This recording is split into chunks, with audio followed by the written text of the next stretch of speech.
Are you full-time content? Yeah, this is all I do. That's cool. hmm When were you able to make the switch from, Well, I there was no switch. I COVID destroyed everything I was doing with my life, and I just did not ever have a job after that. oh, okay. Yeah, Well, it's better to have work than a job, especially if your work is right. self-generated. Yeah, this is much better. This just took off in 2023, and I wasn't really building it. I was building skills all my life and knowledge, and I was just at like I had to move away from the life that I built because of COVID and go live in my mom's extra property, and I was just on the couch posting TikTok responses, and one of them got millions of views, so I just made a career out of it. Hmm. Your the drawings that you do remind me of the stuff that I would do in high school. Little Yeah, yeah, the little S. little guys. Yeah. Oh yeah. Somebody was saying that that's the tree of life. Yeah, it does kind of look like it. It's just has like origins and like it just hits our memory in some way. Yeah. It's plausible. It's kind of, I guess that would be one, Yeah, one more. six, six. Yeah, that's too many. Yeah. 1, 2, 3, 4, 5, 6, 7, 8, 9, 10. 11. Yeah, that's too many. Yeah. But we know how it goes. Yeah. We're well versed in their Kabbalah. Mm-hmm. Yep. Can I just start asking you questions and learn Sure. from Yeah. you? Are we recording now? Yeah. Yeah. Yeah. We can Ready. just, yeah. So what's the format? It's not live, obviously. No, it's pre-recorded, and we just start talking and just find out Sure. where we're going. Sure. Yeah. Go for it. The first question I was thinking about is when did you get red pilled? If you don't mind me using that frame. That's perfect. So it was like I have a chart of my life quality. I'm probably going to have to make several of these um, over time, but this one was just my general life quality. I use this to talk about my Selfmaxx product Mm-hmm. and ideology. And it basically was, I was born in one of the most blue-pilled places in the world, and I just never really became aware of that all through this time. So being blue-pilled was instrumental in these lower points in my life. I didn't have a good time here because I believed certain things about reality that just didn't work, and they didn't work for me when I was a kid and a teenager. And then college was a little bit better because I got to get away from all that. But then as soon as I got out and got on my own, I immediately had a very hard time. So starting to get red pilled on women happened right here because this is when I started to actually care about my fitness and self-presentation and, engaging in life instead of avoiding it. Um, the apathy and nihilism was all here. And, I'm still sad, but not apathetic or nihilistic. Still, the red arrow meaning like you gotta be doing something. You have to be going somewhere. You have to be trying something. Yeah. And once I did that, I got in really amazing shape, and women started to like me. And then I started to see the way they behave when they like you, which was very different from before. Uh-huh. And they would like cheat on their boyfriends with me and husbands in some cases, and they would let me get away with anything. And it was like, wow, I didn't think that women were like that. They told me women were nice. Yeah. So Well, the red pilling on what were you wanting from women during this period? Just attention or conquest? Or? Yeah, the only thing that I ever really wanted from women was just the typical, like, you find one who likes you and then you're good to each other and you can trust each other. And, when you have an argument, you don't treat it like it's like, oh, you're abusing me, and there's none of those manipulative games or anything. I've met some couples like this. I've met some couples who they're both intelligent and well-developed people, and they're not always crazy about each other, but even when that happens, they're good to each other, and they don't, cause trouble on purpose like so many women do. I wasn't aware that was a thing that women did. So I had a relationship during this time right here. I met her here, and she left there, or rather, I didn't let her come back. So she kept leaving and coming back. And this was the time where I said, yeah, let's not do that again. And during that relationship, I was assuming that this is what she wanted too. And so I just kept being nicer and nicer and nicer. And the nicer I was, the more that she used me and, lied to me and manipulated me. And then it was after that, after I made something of myself, I figured out like why she was behaving that way, because I didn't have the property of strength that is what makes you attractive to women. I didn't have the strength can mean a lot of different things. Like I have them all. Oh yeah, of course you do. I have them all. I have them all listed at the bottom. They're, it's 3 categories. It's your body, which is just, everything about your physical, the way you look and smell and how tall you are and how you comport yourself, the way that you dress and your posture and everything. So there's body, and then there's competence and confidence. Masculinity can be broken down into competence and confidence. It's what you can do, and then the way you make people feel about what you can do. Mm-hmm. So those are the 3 things that women are looking for that make them attracted to you. Everything else, the nice guy stuff, is up here. They want these things too, but it doesn't create attraction. And this is the whole problem that modern men have, that they ask what women want and the women only tell them these things. So then they go from here to here. Mm-hmm. They go from being invisible to being just a friend because they gave all the flowers and look, I'm such a nice guy and I won't cheat on you. And that goes to friend. And nobody has told them, like, you have to be an ass kicker or women are not going to think you're hot. Yeah. Yeah. Why do you think it's modernity or modern men who have this hiccup in understanding? Oh, because there's no way to lie to men who live in mud huts. Like if you're living in like medieval Ireland or something and you just watch what women do and respond to it, you just learn. But in modernity, they sit you in a classroom and they say, sit down and shut up for 12 years. We put you in when you're 6, you come out when you're 18.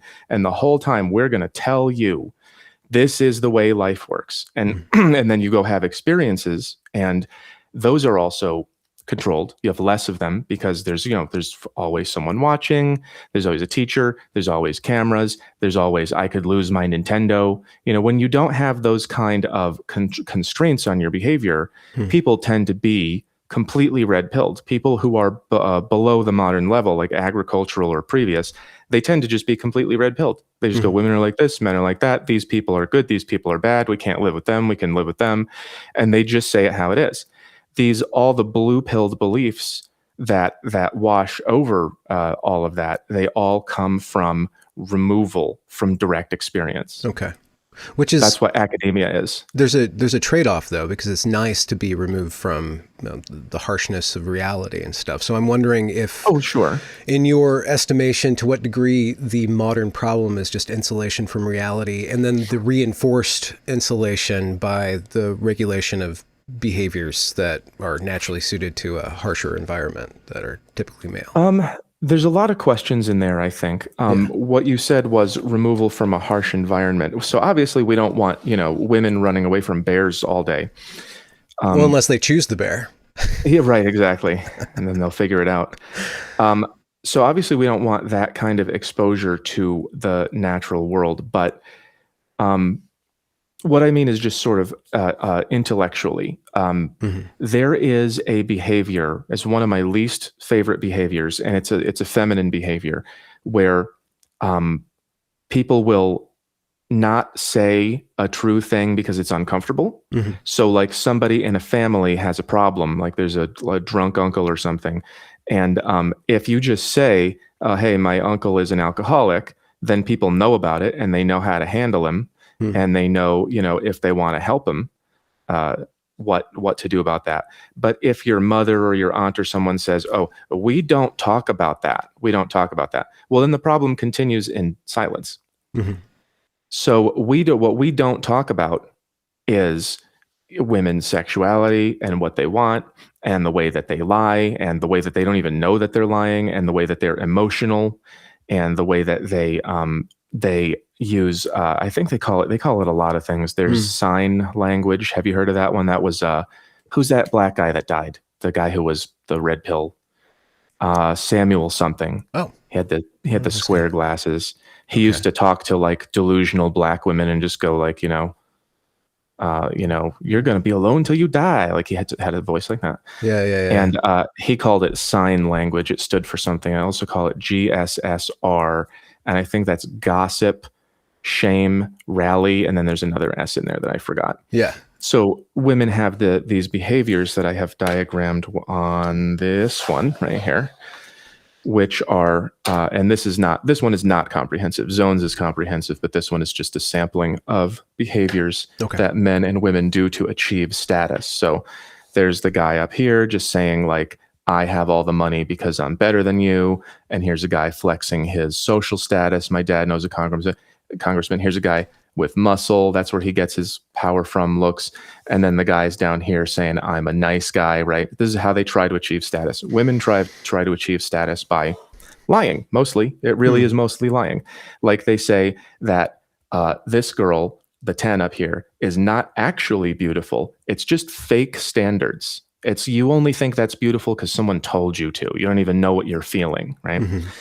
And then down here we have the women all telling each other, you're a 10, you're a 10. The ugly ones tell the mid ones, and the mid ones tell the ugly ones. But nobody actually tells the 10 she's a 10. And that's because they are competing to go for, to like baby trap a guy who's above their station to try to get the state to. Yeah, exactly. Yeah. And no one educates young men about that kind of thing. So what was the question again? You said something about removal from. I'm just the broader question was that what is it about modern Western liberal societies that have created this? Oh yes, okay, yeah, and that's why I was talking about the what's the ingredients of the blue pill, basically. Yeah, that's why I was talking about the we don't say that behavior that you see in families. That's institutionalized. That's on TV, it's in the movies, it's in the schools. We don't say that. We don't talk about how different races are from each other. We don't talk about how different men and women are. We don't say that man in a dress is probably dangerous. We don't say it. We tell people to do the polite thing, and then when no one knows what to do, nothing works because it's not true. Lies don't work. You can't, like, if you don't know the truth about how to build an airplane, it's going to fall out of the sky. Yeah. And if you don't know the truth about how people work, you're not going to have relationships or a society. Is there a counterpoint to the lying that women do to achieve status? Like, how do men lie in game? Men lie in many of the same ways that women do, but not really all of them and not really as much. When men lie, they usually say, I'm bigger than I am, I'm stronger than I am, I have more money than I really do. I caught this guy. Yeah, exactly. There was one kid I knew when I just got out of college who he just kept saying that he had all these great things about him. He said that his uncle had some kind of a motorcycle. Wait, this is after college? Yeah, I had got a job. Okay. And there was a guy who worked in this job at a lower capacity, like I was a professional capacity employee, and he was kind of like, it worked in the warehouse or something. And he would come talk to all the people who were writers and graphic designers and everything. And he would say, my uncle has this kind of motorcycle and whatever. And I believed him right away because like I was not trained to really spot lies. But there was actually a girl there who rode a motorcycle to work every day.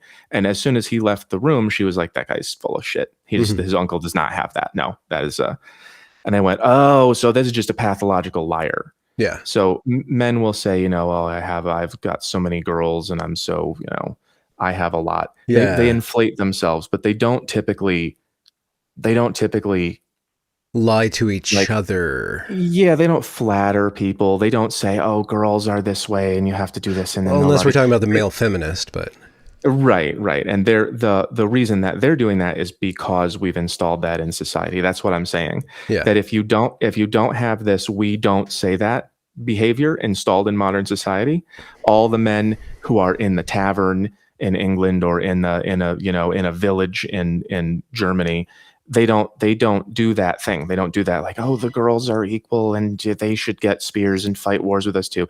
They just go, women are like this, There was an old saying I heard of that I think it was from Norway or Sweden or something. And they said, It was something about like, you don't know how good your wife is until she's dead, Mm. something like that. Hmm.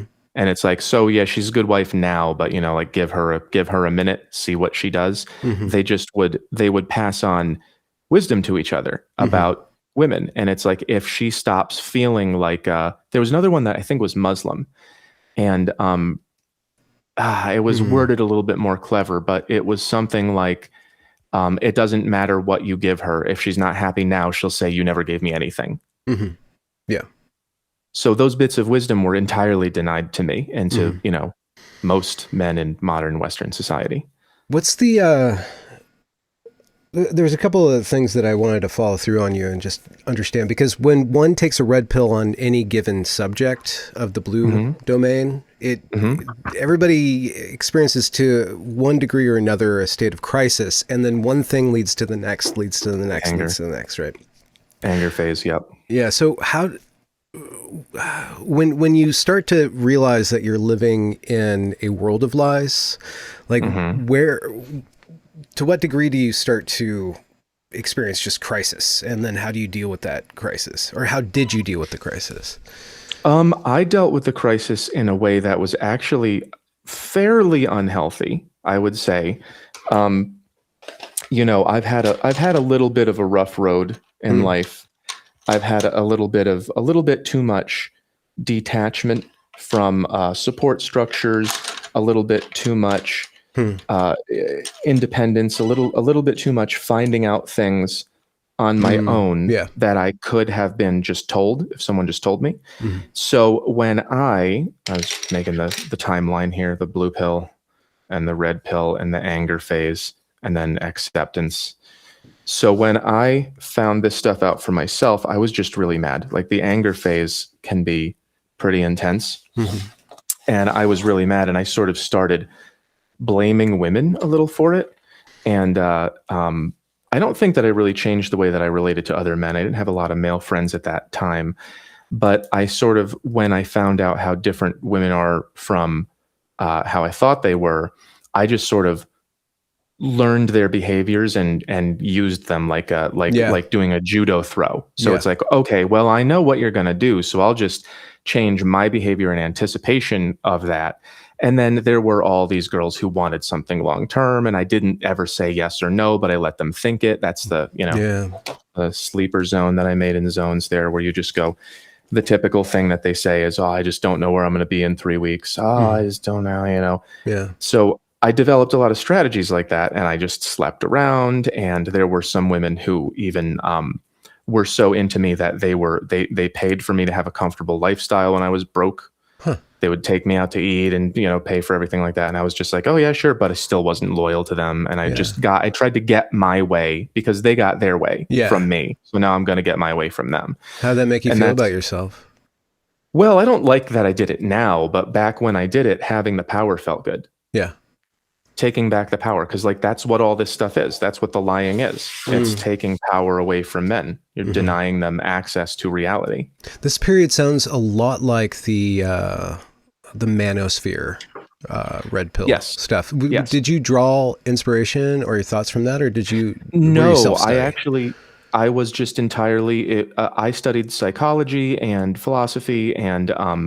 spirituality, and I learned all this stuff on my own. I heard of the the pickup artists, Yeah. and I think that I heard of the Rollo book. It's Rollo, right? The Rational Male. Tomasi. Yeah. Yeah. I Yeah. think I heard of that book, but I never read them. I Okay. never went into the community. I kind of thought that it was cheesy. And I was like, by the time I had heard of it, I was already kind of like getting Proficient. laid. And Yeah. yeah, and I just went like, that's cheesy. I don't need to read books, and that's weird. But years and years later, when there was like there were like red pill communities on Reddit and so on and so forth, I would go and click on them, and I would say, okay, I get what these guys are doing. Hmm. Hmm. They're sharing the knowledge that was denied to them, and it comes out in toxic ways. It comes out in this a lot, which is what women are rightfully mad about. Yeah, I was wondering, that was the follow-up question. How does that feed into and fuel this cycle of men and women just not loving each other? Yeah, it's a vicious cycle, because when the men are lied to, and they say, if we don't talk about it and you just be nice, then things will go your way. Then things don't go your way. You stop being nice, start being strong, and then things eventually, hopefully, do go your way. Then that makes young women mad, because there are also young women who are born into a world where the red pill guys, will hack them with their behavior. And then they grow up and they say, well, we should just lie even more. It's a downward spiral. What broke you out of that pickup artist phase? Well, I wouldn't call it a pickup artist phase. I didn't really learn any tricks or anything. I just sort of was successful with women for a while, and I looked for this, but when I couldn't get it, I looked for any lower version of it and accepted that. And probably a lot of girls cried. Is that luck? Were you unlucky, or was that just your environment? You couldn't find you mean that. I couldn't find this? Yeah. That was mostly that I could never get a job. It was like most of the women who liked me like this and then didn't stay. Most of them, it was just because my life was not working. There just was no money. I applied to thousands and thousands of jobs. Oh, geez. Yeah. Okay. Wow. Okay. Yeah. And I thought that's something that I'm really mad about now, is that I didn't know it at the time. And I graduated in 2006, and I applied to thousands of jobs all the way up until it took me until 2017 to get like a real job. Wow. I had a short work at home job for about a year and a half that paid, I think it was 40 grand in 2012. And that was okay, but it wasn't really like making it. It was like, okay, this is the standard job you're supposed to get out of college. And I got it 6 years late. And then I got laid off from that one, had to drive for Uber. And then I got the real job in 2017. So it was 11 years of struggling. Yeah. And what I found out later was that was just, we don't hire white men. I didn't know that. That's the other red pill. On. Yeah, that's been going on all that time. Like, I thought I was just stupid or something. I thought I was like, but I wrote my resume the way they told me to. I did internships. I did a bunch of work for cheap and for free. And I had this big portfolio. I had this really impressive portfolio. Yeah. And I remember I sent it into one job, and they copied and pasted one of the lines I wrote and then said, wow. And it's like, people were impressed with my work, but I couldn't get paid. So my life was always a disaster. And the women who always liked me like that, they would just say, I don't know if I can do, like we're only having rice and beans for this long. Jeez. So at some point you realize that that's not in the cards for you, or at least at some point. So you stop chasing it, or you go the other direction of like, I'm going to game it. But is that fulfilling or unfulfilling? Like, why do you, what causes you to grow beyond that? Well, what causes you to grow beyond that is either you have to accept that it's not going to happen. Well, you could find it, for one thing. Or you could just accept that it's not going to happen, or you can become like a wizard, Oh, you can just become like life itself is an illusion, and just get into, that sort of mysticism. Do I even really want to participate in the world, or should I just calmly wait for it to pass? Right now, the phase of life that I'm in is, because of people's behavior during COVID, because of just the way that this is kind of a long story. See if I can tell it short. Yeah, no. But in school, they told us about communism and the Salem witch trials and the Nazis and everything. They tell us all these stories about people just going crazy and doing weird behaviors and becoming destructive because everyone else around them is doing it too. And so they just copy it. And I guess I assumed that because we live in a time where we have this knowledge, people would not do that. I was like, well, we know, we can identify that, right? We can identify when we're going through a witch trial. No, we can't. We absolutely can't. So then we did that for COVID. We did that for George Floyd. We did that for like anti-whiteness. White people are the problem and everything, even though like we made all this stuff and it's being destroyed right now, but we're still the problem somehow. So when that happened, starting in 2020, when that whole thing went downhill, I just sort of stopped wanting a part of it. Mm-hmm. And I've made a lot of money in the last few years, and I used it to move as far away from people as I can get. So I can just sit alone and look at the trees. With your and that's Starlink. kind of just, yes. And that's kind of just the wizard path. Yeah. What do you think made you aware of, because even though everybody's taught the same thing about the Salem witch trials and Nazis and all that stuff, it's not a certain segment of society said, no, this is weird. And there's a lot of the people that I interview and that I'm kind of pals with, they all have a quality that allowed them to stand apart from that, to not get swept up in that. What do you think that was in you? I think one of those qualities is just intelligence. I don't know if you're aware of this, but of the people who refused to get the shot, they were. Somebody's done an IQ test on that? Yeah, if this is your education level, the people who refused to get the shot looked like this, and this is PhD, and this is master's, and this is BA, and this is high school, and this is dropout. Yeah. So like the midwits, when they see someone who doesn't want to get the shot, they go, you must be an idiot. You must be a dropout. But actually the PhDs also refused. Yeah. So it was they call them other words like kook or grifter. Yes, exactly. So this is being at the PhD level of intelligence and being able to figure things out for yourself is one of the things that makes you not go along with the masses. Other things could be there was something someone said to me about there are people who don't participate in society because they reject it, and then there are people who are rejected by it. Mm-hmm. And I think that there are some people who do things like fashion statements, like they become goth or something because they can't compete in normal society. Mm-hmm. So they make a separate subculture that they can compete in. Yeah, a lot of the LGBT stuff is like that. Yeah, exactly. Yeah, there are some people who do that. There's some people who believe, like, these are flat earthers.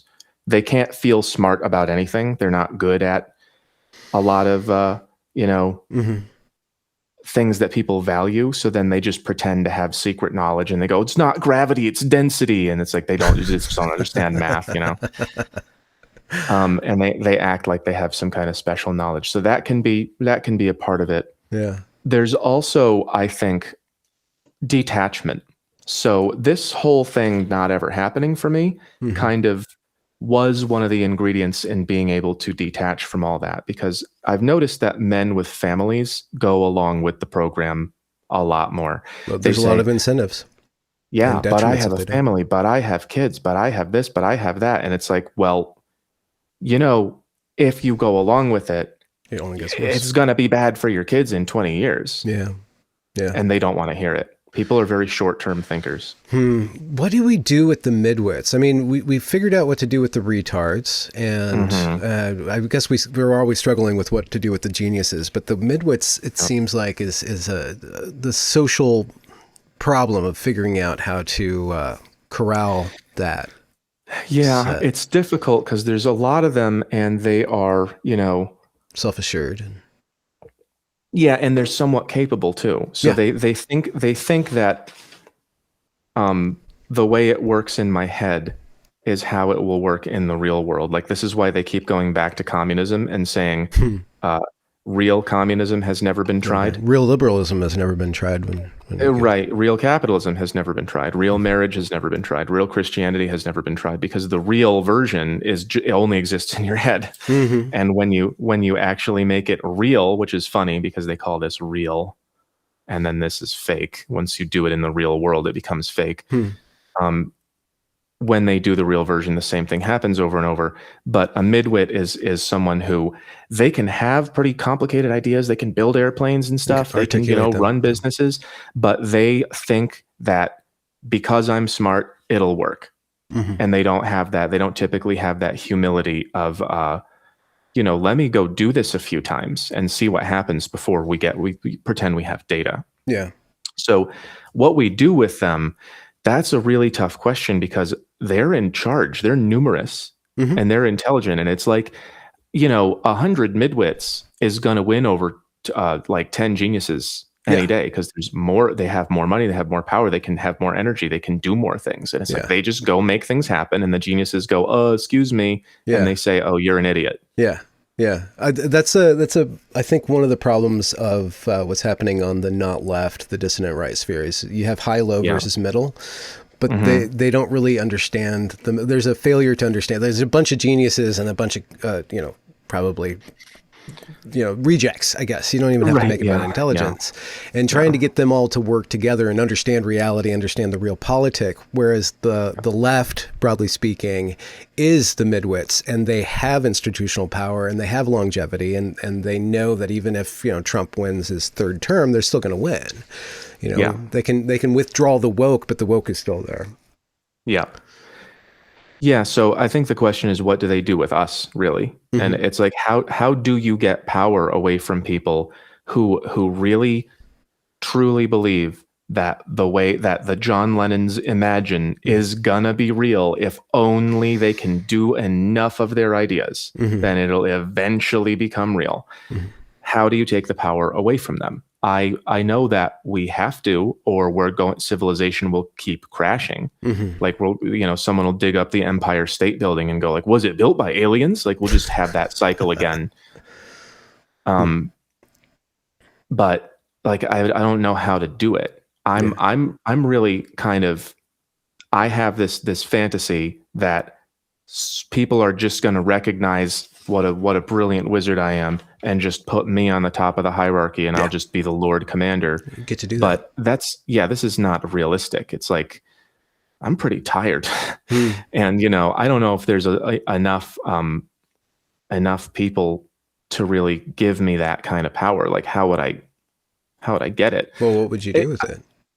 If I had absolute power, I would immediately bring in as many experienced people as possible in the core areas, in the fundamental areas of how to run a society. And that would be education. I would get information from the education people, and from farming, producing food, and from law enforcement. I would get all the experienced people that I can, and I would listen to them tell me about how this stuff works. Because I know what we need to do with these things. I know how we need them to work. We've got to get the poison out of the food.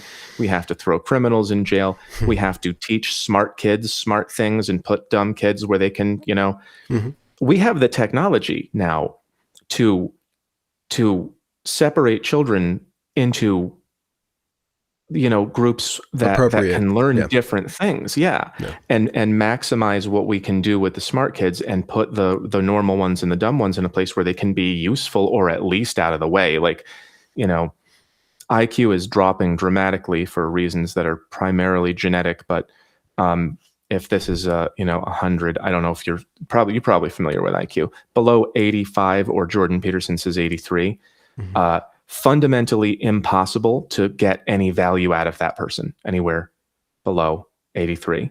Probably factory workers. It depends on what you mean by value, right? In the military, they don't take you if your IQ is below 83, because it costs them more than you can contribute.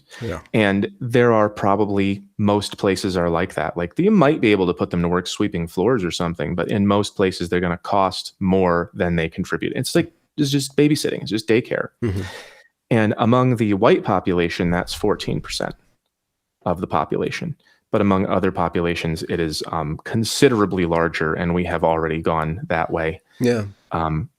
So I don't know what we would do with people who just can't contribute anything, but I know what I would do with education. I know how I would design it. I know how I would design law, and how I would design borders, and how I would like, one of the things that I really want to do is use actuarial science. Where, are you familiar with it? Could you explain the term? I'm just thinking about taxes right now. An actuary is someone who collects lots and lots of data points on you, like, do you smoke? How tall are you? Did your parents die of cancer? What zip code do you live in? and they just get all kinds of data on you, right? And then they compare that data to everybody else who it matches, and they find out, well, people who smoke cigarettes, when do they die? People who drive this kind of car, when do they die? How much do they get cancer? And they use this for things like health insurance and other kinds of insurance. So they calculate how much to charge you based on all these different data points. What do they say about what's going to happen to you? And it's frighteningly accurate. Like an actuary, when they gather all this data on you, they can pretty much predict when you're going to die. It's pretty accurate. It's like, there's that people treat it like it's a mystical question, like you're talking to a genie. When am I going to die? Well, just ask the math guy. He'll tell you.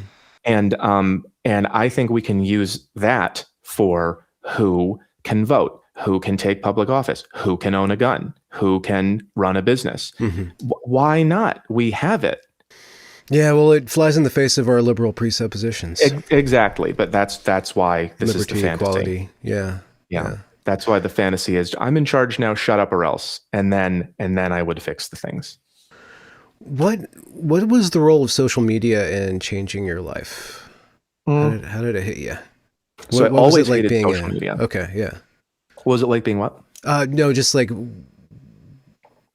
one of my interests is in how attention sculpts us and how the economy is basically running on attention. And so when you're basically just on your own, you're living one life, but then once you go public, even if you're anonymous to one degree or another, it's going to affect you. It's going to change you. It hasn't affected me that much. So I always hated social media. I remember making fun of MySpace when it came out, but then my girlfriend wanted me to get one because she had one. And I did it, and I just deleted it when we broke up. Okay. I always hated Facebook. It always seemed to me like, hey, look at me, and it's all fake, right? Yeah. So you have this percentage of your life that you show, and then everything else is just hidden behind, and then people judge you on that, and they go, "Oh my God, you're doing that? You're dumb, or you're good, or and it's just it was so stupid to me." But when I got popular, all of a sudden, it was exciting for a while because it felt like, it's about time. I've been working on all these skills for so long, and I've been applying to jobs and working so hard. And that was fun. And, making the money is fun. And, being able to teach people things functionally is fun. It's a good feeling, it's a little bit of weight off my back when somebody comments on Twitter or something and says, when I saw you say this, it made me realize that. And I go, exactly what I'm trying to do here with this to get people to get it. Yeah. So that part is nice, but getting big has not, it's not public who I am. So I don't have people stopping me on the street. I don't have people coming to my house.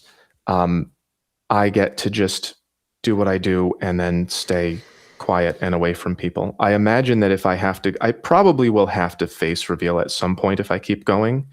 There are a lot of people who, I believe that Tim Pool invited me on his show, but needed me to go to show up with my face. Yeah. And Brett Weinstein and, some pretty big names have wanted to talk to me. Yeah. And I said, I don't know if that's going to ruin my whole thing. So I haven't done it, but I might have to at some point. And I imagine that I'm going to hate it. To be recognized? Yeah, IRL? I imagine I'm not going to like that. Yeah. How so when you come out, what was the video that makes you big? I mean, it's Hoemath, so you're talking about a particular subject. So I didn't name myself first. I was just, again, at home, just posting like cranky TikTok responses. And there was just, a girl who said, men with no hose, where are you? Right. And she was expressing that she was sad that whenever she found a guy she liked, he had a bunch of other girlfriends. Right. She goes, men with no hose, where are you? And so I just did a little TikTok response, and I gave her the chart with the guys and the girls. And I said, basically, the men with hose are up here, receiving attention from you and all the other hoes, and the men without hose are down here, sending you Bumble requests and not getting a response. Yeah. And then it was just a short little video like that, and it got 4 million views. So I'd made a career out of it. Yeah. And the reason that I went with Hoemath was because after I posted this video, the next morning I woke up and the top comment was, I didn't expect to wake up to Hoemath. And so I just kept it. That's awesome. That's great. Yeah. That's a good origin story for a hero or a villain if you want to identify as that. Well, we'll see. When but you talk about sex relations, you talk about gender relations, but how does your thinking branch out from there? Again, how does the cascade of the red pill cause you to question other things? You already brought up the way that white men are treated in the workforce, so that leads you to other questions. And then how do you sense you're developing an overarching structure, or how you're processing this? Are you aware of the epistemology that you're developing? And yeah, sort of. It's, again, that's a big question with a lot of questions in it. But when you start with, like, this is how girls work, then what you're really getting into is, this is how the brain works. Something that I have said recently was, I was never a dating content creator. I started as a women's psychology creator, and now I am a general psychology creator. Mm-hmm. And I'm trying to, well, I don't think that I'm actually going to rebrand, but I have this new, like, format that I make videos in that I call PsychoMath instead of Hoemath, because that's kind of equally funny.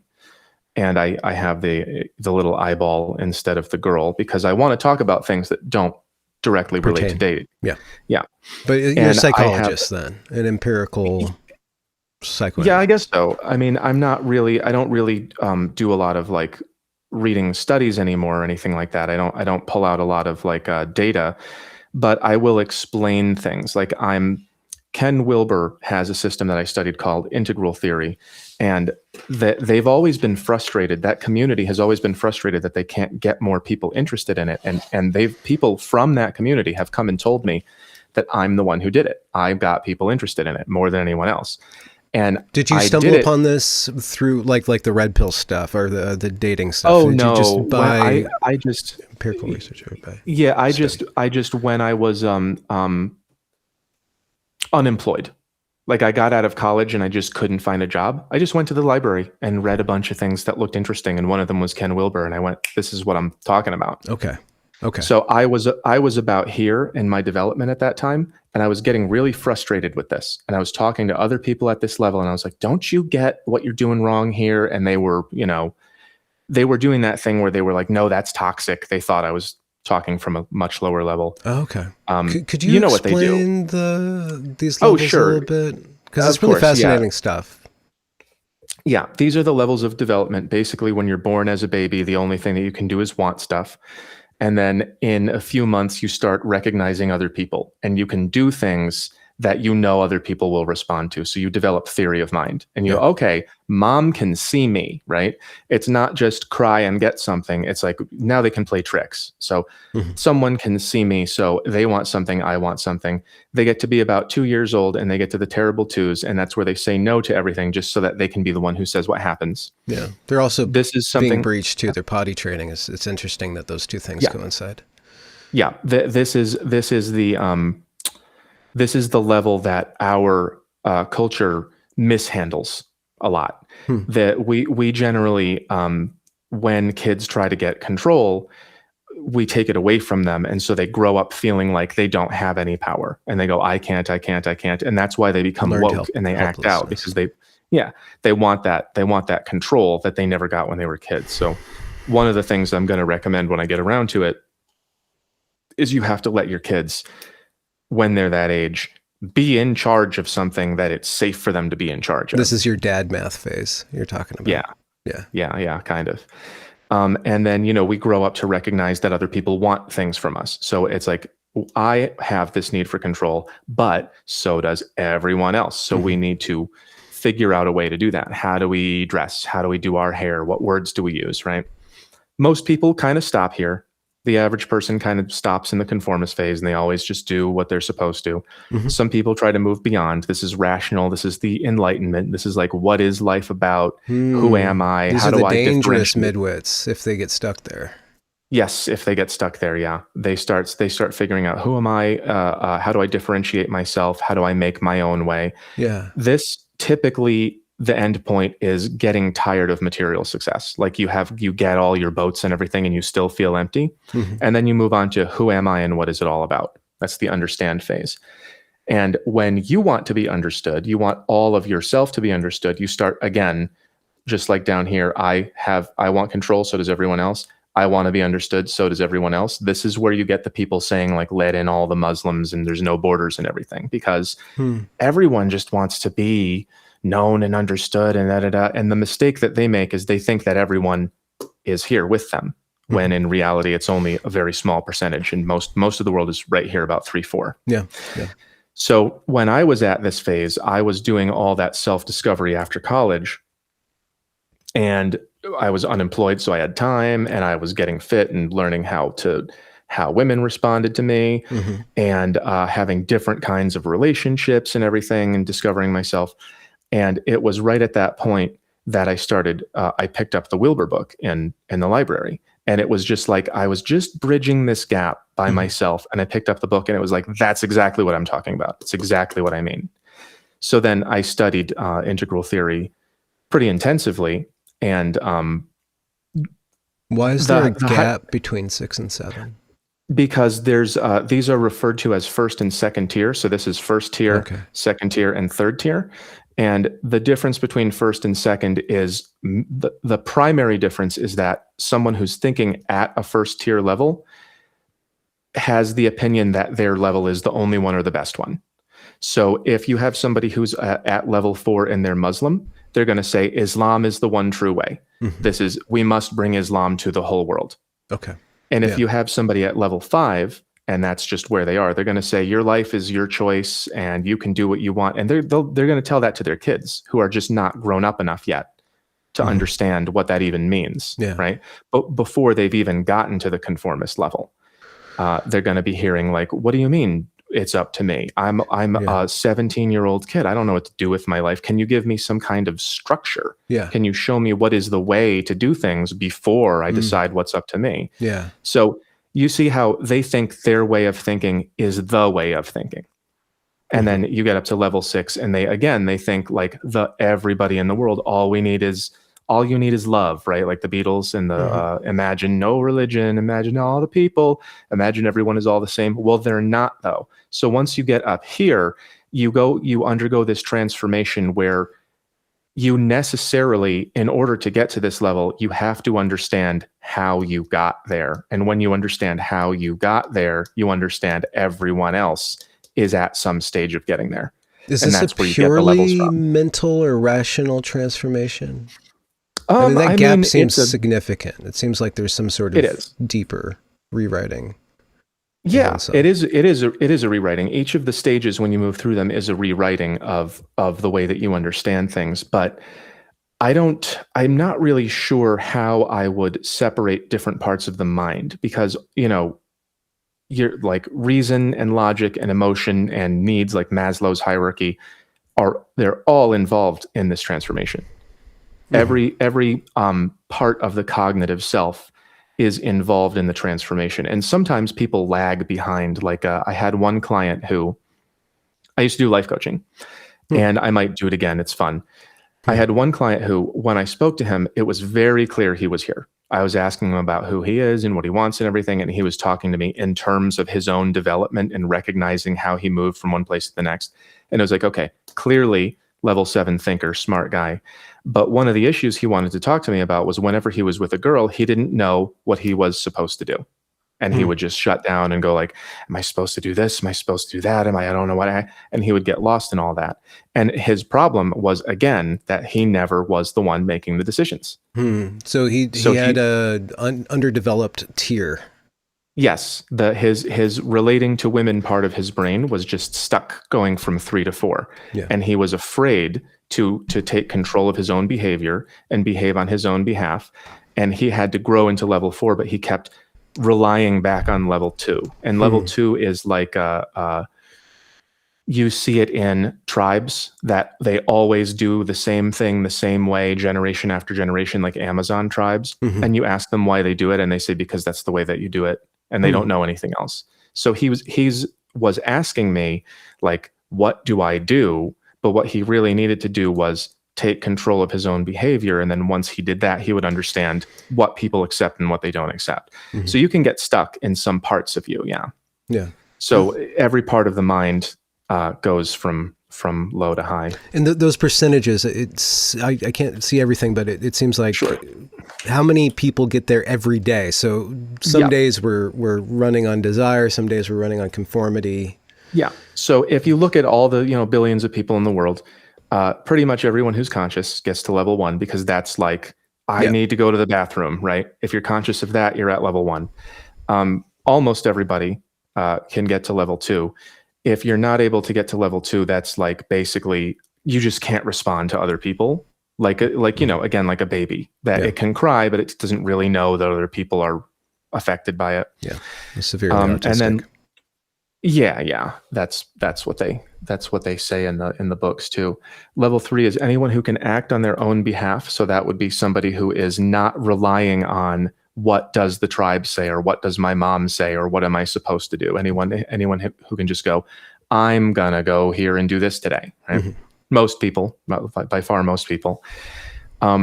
This one this is where it gets fall off there. Yeah, this is where it gets frustrating. Most people, most of the time, are at this level. And this is why we're seeing such bad things from mass immigration, because these people are overwhelmingly at level 2 and 3. And most of them are like struggling between 3 and 4. Like, again, the Muslims, they say this is the one true way, Islam and everything, but then also they just behave selfishly and they just grab what they want and, and tell lies to get Society. their way. Yep. Scamming. Yep. So they're mostly around here. That's where that big drop off is. So societies that are very strong in level 4, like Japan is the best one.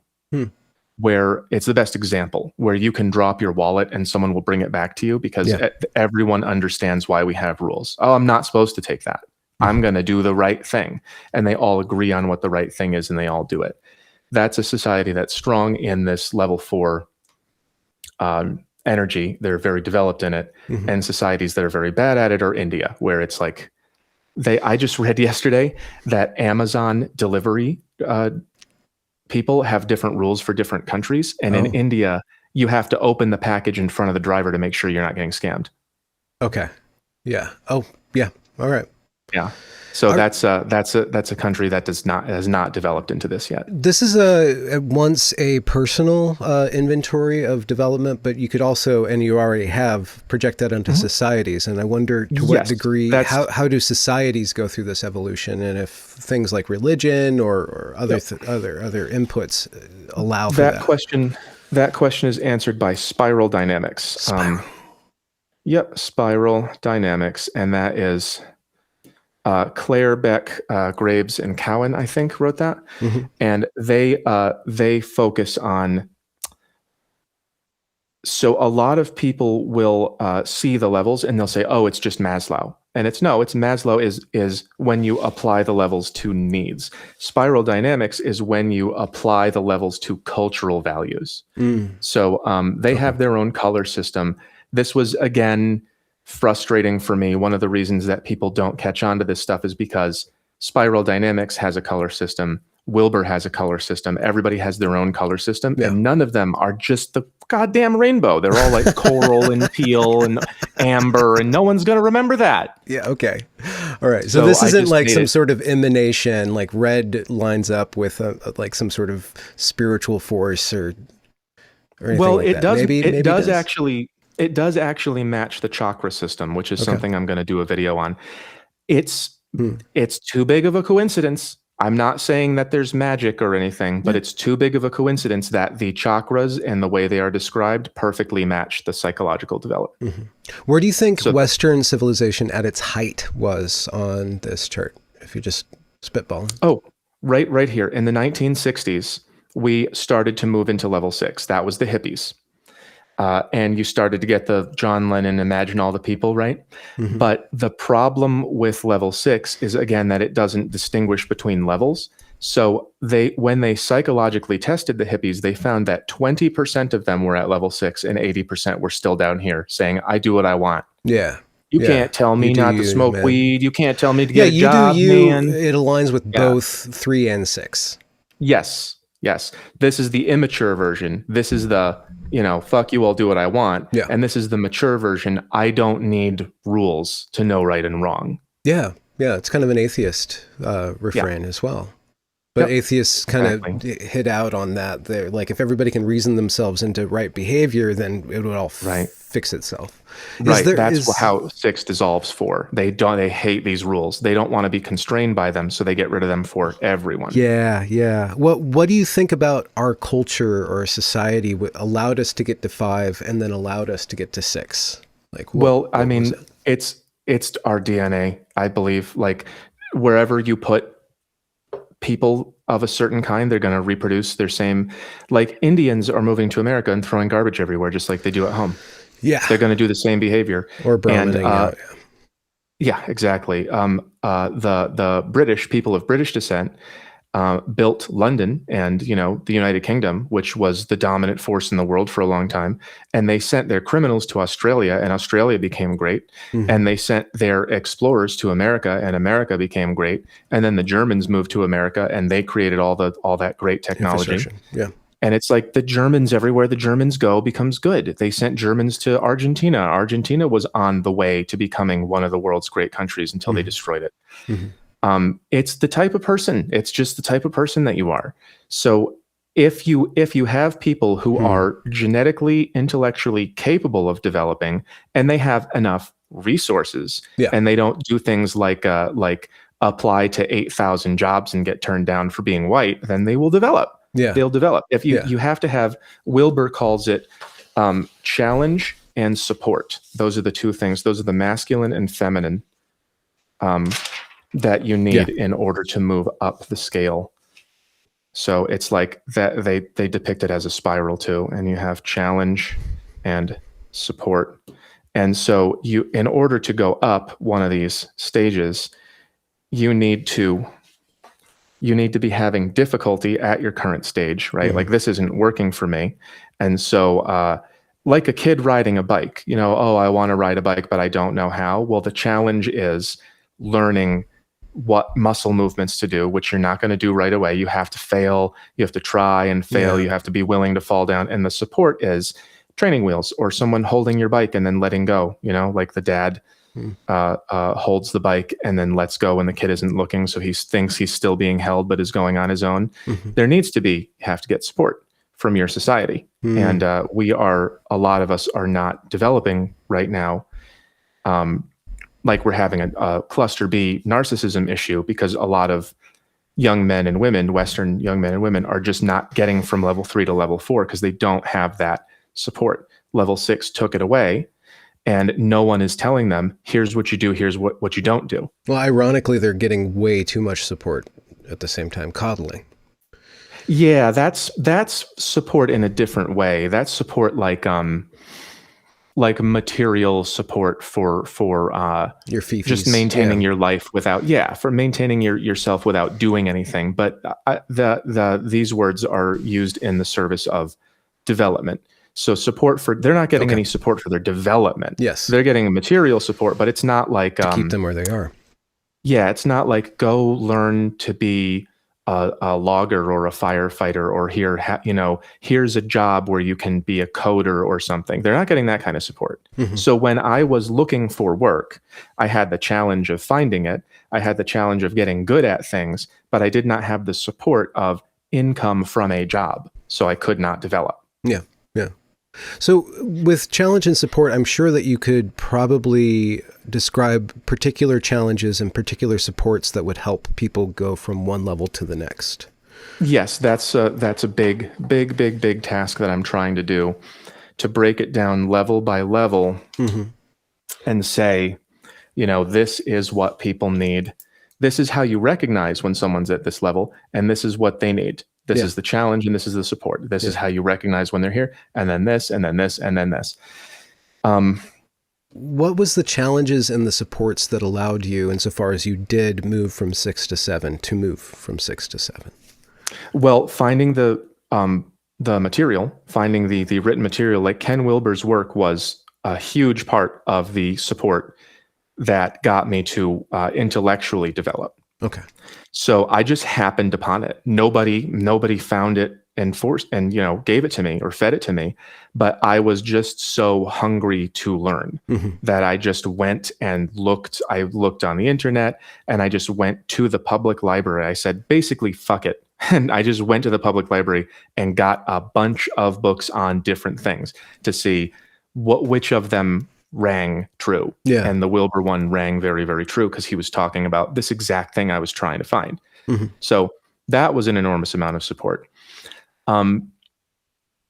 It wasn't very much money. I think I was living on $295 a week, but the Obama unemployment during that time to the 2008 market crash, that gave me, I got to spend all day studying. I got to sit home and spend all day studying. There are some people who that's the best use for them. That if you give them money and food and a place to live and the books that they want to read, they will become good at stuff. Yeah. And we need to identify who that is. And nobody did it for me, but I happened to have some unemployment coming in for a while. I got the whole 99 weeks. It was ridiculous. Go on. I'm sorry. Oh, I was just going to say, I was just applying for jobs every week for 99 weeks. Yeah. Nothing ever happened. That's 99 weeks is quite a lot of weeks. That's 3 years. Quite a lot of weeks. 2 weeks. It's just under 2, yeah. What changed about your outlook when you get to this stage of development? Like, I guess we can just go back to like women, I guess, or society. Responsibility. Responsibility is the main thing that changed. When I was here, I saw the world in a very nihilistic way, and that gives way to hedonism. It was just like eat, drink, have sex, do whatever, because nobody knows what the world is and no one knows if there's heaven, hell, reincarnation. So, just do your own thing. And if other people are doing their own thing, just don't fight with each other. That was the morality. Yeah. And it gives way to hedonism because there's no direction. There's no telos. There's no teleological, like, here's where you're supposed to go. When I got here, the teleological part became obvious. And I was like, oh, I have a responsibility to teach others that there is a direction that we go. I use this red arrow for that. I draw it all the time. Where did I put it? What's the direction? How do you say it? Do you say God? Do you say infinity? Well, God is a too unpopular of a word to use. Yeah. So I call it desire, and it's just the very basic. Again, that's at the bottom of the chart here. Yeah. And then it's also on my propulsion. Yeah, it's also on my Selfmaxxing map. That's where it starts. So this is a map of how your mind works. You have a desire. They come out of the void. There's nothing here, right? So the desires come out of the void. You just feel something like I have to go to the bathroom. That's just a desire. You just feel it. You didn't decide it. It just was thrust on you. I want a girlfriend. I want money. I want to be famous. Right? Once you have that desire, you mentally process it. You decide whether or not you're going to act on it, and if so, how. This one is a secondary part of that, which is, I just thought it was important to remind people, you have to know how you look to others in some situations. Yeah. So you have to, look at yourself in the mirror. So it's not just like, if I want a job, apply for it. It's like, what do people want to see on that application, man? Think about how other people are looking at it. Yeah. And then you do those actions, they go into your environment. Your environment responds, and that's your life. That's your situation. And then you get feedback from your situation, which is your behaviors plus your environment, or multiplied by, or whatever. That's your situation. You get feedback, goes into your mind, and then your desires again. So that's what God is to me. It is just that there is a motivating force inside of you, whether you like it or not. And the feedback will refine itself over time as you achieve it better and better. Okay. Exactly. That's how you obtain consciousness. Yeah. You look at the feedback from what you want, how you thought about it, what you did, and what you got. And so that motivation that's inside of you, that desire, is you have to always be going towards something, because if you're not, then you are just rotting. You're just sitting there and rotting. That's a Gen Z thing. They call it bed rotting, where they will just sit in bed with the phone. Have you heard of that? Sounds familiar. I haven't heard that particular phrase. What are the temptations of the wizard? Because at one point, there's a slight irony where you're saying you have to go towards something, but there's this removal of the wizard, this going away. That's the oh boy, now we're going to get into Kabbalah. So that is what you just mentioned there was the hermit archetype. Mm-hmm. So the leaving society was the going away. That is, I could discuss at length how Star Wars Yoda was the hermit, and he went away to that. In a certain respect, a lot of them were. Ben Obi-Wan, right? Yeah. Well, yeah, he did that later. So he was like a Jedi in the first few movies, and then when things became troublesome, he went away. Yeah. Wasn't that the story? Well, he got in a lot of trouble, and then plus he wants to watch over Luke. Yeah. So he's kind of close spy to the boy that he's in charge. Yeah. But Yoda is removed, and there's something interesting about Yoda. Yoda hangs out next to this really dark place. Yeah, so he hangs out in the swamp. Yeah, and that's the bottom. Like the swamp is desire, because that's everything that goes on in the swamp is just directly biological. It's just the plants want food and the bugs want food, and you're stewing in it. So the people who get really high up in the levels development, they are always looking at the bottom. They're always looking at the lowest because they know that's where everything springs from. Okay. Yeah. So Yoda. And when you're alone, you get a clear view of that. Yes, exactly. And that's what the red arrow is for the wizard, is like, I'm going to gain more knowledge alone. Mm-hmm. And that's where the value comes from. So I like just these one words that you're showing me: the survive, connect, control, belong, achieve. Understanding we covered, harmonize we kind of covered, but what's past this sanctify thing? What's past this harmonize? And what is harmony and harmonize? So, we'll do 7, 8, and 9. I have a video on it called The High Levels, and it is a much more comprehensive answer than I can give you on the spot. But we'll go through them quickly. So we went through 1 through 6, right? Mm-hmm. And what happens at level 6 is the do your own thing, right? Be who you are. Everybody can be their own person, right? At level 7, you start to understand that. And these things are all like meta. So like second person, control, third, fourth, fifth person. Controlling control is conformity, right? Mm-hmm. And then understanding is aligning, because when you have this understand energy, the Beatles energy of everybody be yourself and we all will just love each other, conflicts happen. People break up into separate groups and they say, well, you're oppressing me. No, you're oppressing me because I'm just being who I am. But you being who you are is getting in the way of me being who I am. For example, again, the way that I do it in all the videos is I talk about the Muslims because they're the strongest example of it.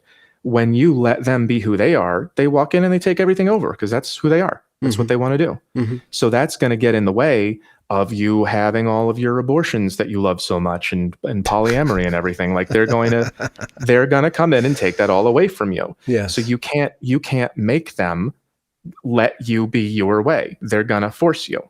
So when you get up to level 7, you understand that this is very destructive and destabilizing, and you have to put things where they belong. I have this. I don't think there's true leadership until there's a 7. That's exactly right. Yeah. Most of our leaders are at in Congress are at levels 4 and 5, and lately in the last few years we've been getting a lot at 6, which is why they're so destructive. But you don't get true leadership until you're at level 7, and I believe that the founding fathers of America constructed the Constitution at this level, and it has degraded for that level. No, at this level. Okay, yeah, because that level is for the other levels to articulate the other levels. Yeah. Yes. Okay. So the way that you build things at level 7 is you understand that people are not gonna get it, and you just have to have special people who have wisdom. You have to have them administrate for everybody else because they're not going to get it. I have this drawing I've been working on for a while where I have little depictions of what the levels are like. So there's just 1 is just you, and then 2 is connecting, and then 3 is again connecting to connection. So it goes meta. So the 2 people are connected here, and then these 2 people are connected, And then this guy is connecting to that connection. He's saying, you have a relationship. I have a relationship to your relationship. So that's level 3. So it goes meta like that. And then when it gets up to level 7, I tried to make it a little bit more beautiful and otherworldly, rather than just these little simple eyeballs. Yeah, it says everyone starts somewhere, everyone stops somewhere, everything in its right place. And that is I tried to make it detached from everything, because everything else here is, in a structure, in a definite structure in relationship to everything else. But this one is kind of above and away from it. And then level 8 is going to be a step back. So it's just going to be kind of like a giant eyeball that sees everything. Yeah. Yeah. I'm sure that one in different states of spiritual duress, crisis, or enlightenment gets a perspective on perspective. Yeah. But it's tempting to just get stuck. I mean, you can get stuck at 7 and 8. Yes. In a way. So how does one integrate back into all those other things and you just gotta go, because participation. You just gotta go. Yeah. You have to be like them. You just have to go back into the world and resonate.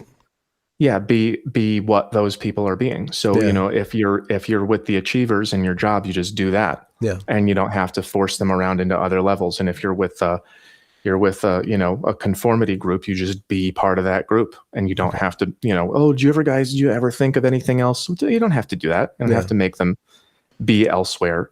Just let them be what they are. If they're ready to move on, they'll let you know. And what is the challenge and support for 7 to reach 8? Oh, from 7 to 8? That's a good question. The challenge is that in aligning and integrating everything, there's a risk of siloing things. Like the best example of level 7 manifesting itself in the real world is Google. So when Google started developing in the late 90s, in the early 2000s. Yeah. So then you get things like Google. Exactly. Yeah. You get things like Google and Amazon, and you get different parts of it that do their own thing autonomously in some ways and connected in some ways. Yeah. And so it's like there's not one thing forcing itself on all the other things, but they can get siloed. So you have the one part of the organization here doing its thing and another part doing its thing there. You have shipping and acquisition or product development or whatever. Yeah. And at level 8, you start to understand that each separate part can and should make the other ones better, feed into. The body of Christ analogy that Paul brings up. Yeah, well, I'm not familiar. St. Paul talks about the church as the body, and that some people are feet and some people are hands, but the hand doesn't hate the feet don't hate the hands. Even though the feet are lower than the hands, they all love each other. Yes. So then, the risk at level 7 is that you start thinking of the hands and feet as separate, but working together. And at 8, they're all one thing. And so the hand doing better means the feet are doing better. Yeah. How have you experienced that synergizing? The first way that I felt it, and I don't know, but I suspect that the first way everybody feels it is that I noticed things like, when I get better at guitar, I get better at talking to people. And when I get better at talking to people, I get better at lifting weights. And when I get better at lifting weights, I get better at, and I don't really know how that works, but I can see it. I sort of feel like competence compounds on itself. Exactly. Yeah. So when I'm lifting weights and I'm having a really good set, and then later in the day I do something else, the same part of my brain is kind of there doing that. Just like the same sort of make sure you do it right. Yeah. There's the issue that I have with Wilber and this work is that it can be very heady, and it can give off the sense that one can just math their way to enlightenment, and it gets more and more impersonal the higher you get up, like synergizing, like who's that self and that you're doing. Cause we know somebody at the desire level, they'll smell a certain way, they'll talk a certain way, they'll have a certain force, they'll have a certain personality, but that personal development can can become impersonal in a certain way, if not grounded, rooted, or I guess in the way, one way that I can see you solving that problem is that you're creating and you're speaking. And so you're constantly taking what you learn and you're putting it in front of people, and you're allowing yourself to have, like a certain style. So your style comes across in it. Yeah. So you get known as someone who is someone, even if you're kind of, again, like that I can be just so detached. Yeah. The detachment is a big issue at the higher levels. I have a chart that I've been working on for so long, and there's one of the columns here. Like, I'm going to have a whole packet when I'm done that's a bunch of pages like this. And one of the columns here is annoying things that this level might say. and at level 3, it's just like, no, me first, no, I win, no, it's mine, no, me, right? Yeah. And at level 8, it's are you sure that you've thought about every single part of this for as long as possible instead of getting anything done? Yeah. Yeah. And so what that feeds into what the challenges and the support that 8 would need. Yeah. And that's where it gets a little fuzzy for me, because I think that I might pop my head up into here sometimes, but I don't think I'm very stable there. I think that I was moving from here to here, starting at age 21 and getting solid at about age 27, maybe. And then I think I started moving from here to here in my early 30s and got solid about 35, 6, 7, something like that. And now I'm only 41, so I'm not very much into there. Then what's the rush? But well, yeah, I mean, got to get stuff done. But I think that the support and challenge that 8 needs to move to 9 is, let me feel it for a second. It is, it does require a lot of resources. I'm about to review a video on self-actualization by Basecamp. They're a husband and wife team. Yeah, the Collinses. I've had them on. They're wonderful people. Yeah. They have a video that just came out on self-actualization and the Ubermensch, and I'm going to go interject my thoughts into it, make a lot of content really fast. Why wouldn't you do that? Yeah, right, exactly.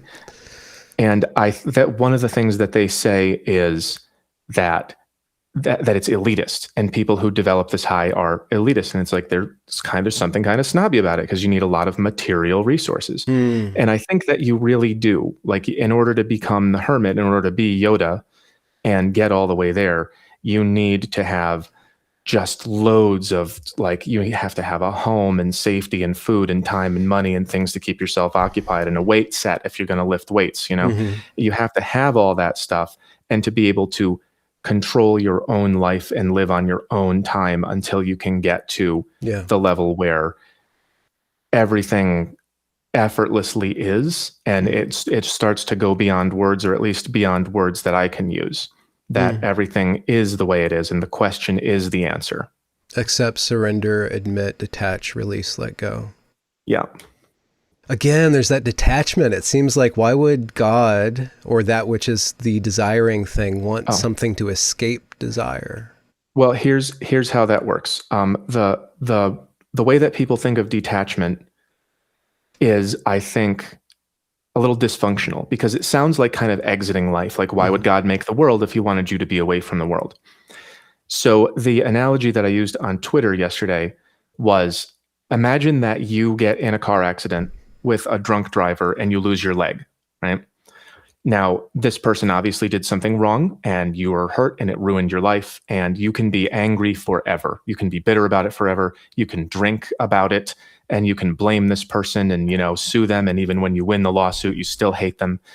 And a lot of people do that, and that's not detachment, right?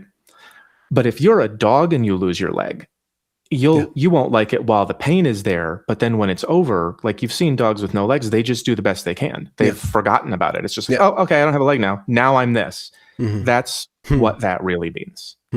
Now I'm this. Yeah.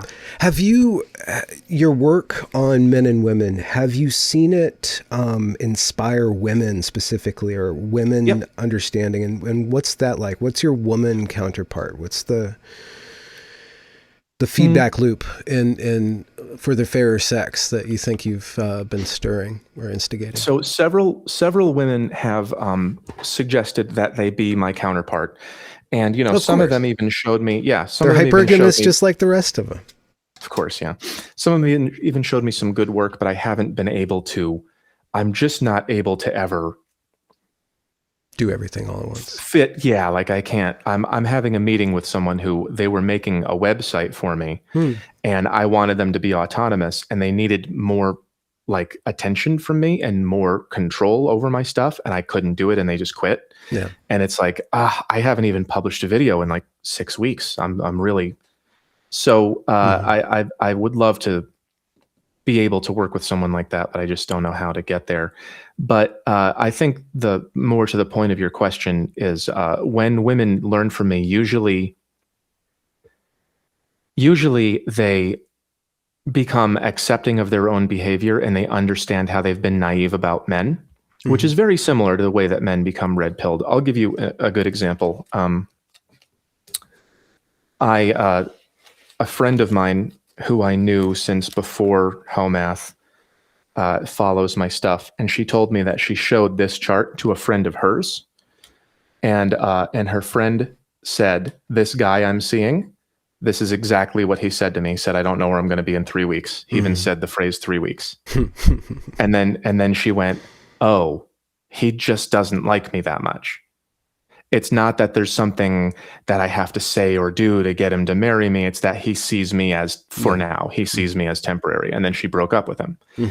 And I made this other chart too. That this one's a lot less popular, and I've never had a woman request it, but I wish they would, because it's a map of what people think dating is, and then what it actually is. Better be here now that I brought it up.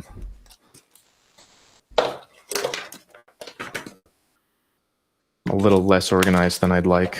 I love it. It's so, yeah. I have this sense of pride in you. Somehow like an uncle, like, wow, this kid is great. It's a lot. It's a lot of stuff. Younger than me. I'm very tired. So this is the map of what people think dating is, right? Like someone is nearby, the rules are obvious. You don't have to do anything here. You just date, get serious, get engaged, and get married. And then these are the off ramps. Like you meet someone and you don't like them, or you date and you don't get serious, or you get serious and it doesn't work out for some reason, or you get engaged and you just people think that's how dating works. How it really works is that you meet just this mystery person and no one knows what the rules are. And then people throw themselves into casual dating, and then the woman starts getting emotionally attached here. They start sleeping together usually, and she just waits for him to say, "Oh, let's get married." All right. Say nothing, do nothing. He'll figure it out if he really loves you. That gets messy. That can become the situationship. The situationship can, you can leave if you have self-respect. You could stick around and wait, and maybe in a few years you'll get picked. But this whole thing is very chaotic and indefinite, and it's a really bad bet. So the way that you should be doing it is follow the green arrow and talk before the attachment happens. Okay. Yeah. And once you talk about, like, you have to say what you want or he won't know what it is, and he has to agree. So once he agrees, then you have to get him to prove it. That's what wedding rings are for. You can't buy one for every girl on the block. So you get a big expensive thing, and it's like, that proves that I choose you. And then once you have that proof, then you start the relationship, and if it works, then you made it, and if it doesn't work, then at least you tried. What are the numbers for the ratios /10? Oh, those are the results. So like, this is the best result is if you follow all the rules and you make it, then that's a 10 out of 10. And then 6 out of 10 is when if you get into a situationship and wait around while he tries other girls and eventually you get picked, it's like, we got there kind of, right? Yeah. There's no babies in this chart though. No, this is just the relationship. Okay. This is just how the relationship progresses. So this is from at the beginning, you're single, you don't have anybody, and at the end, you either are dumped or in a stable relationship. It's not a whole life. Your work is it's just churning and it's developing. How do you send it? I guess you make videos and stuff, but how do you make it can people buy it and then they have to get Yeah. like upgrade packs? Because do you just Yeah. sell them in binders so people can put more in there? And I do. I sell digital copies that are to be Yeah. printed out. So like these actually are not the original charts. The originals are in some folder somewhere.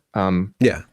These I actually scanned my original chart and then put computer text over it because it was all scribbly and messy. Yeah. And so now people can buy a packet of my charts or buy some of them individually. And if you print it out, you'll get the same thing I have because this is a printout. So you can have the same thing as I do. You can also get, the posters are on the wall now. I can't really show you. The camera's sort of stable here. Yeah. But there's a big poster version of that over here on my wall. And yeah, you can buy the digital ones. You can buy posters. I have 2 books out. I think I'm probably gonna put all the charts, all the main charts, because I don't think I'm gonna make anything like zones again.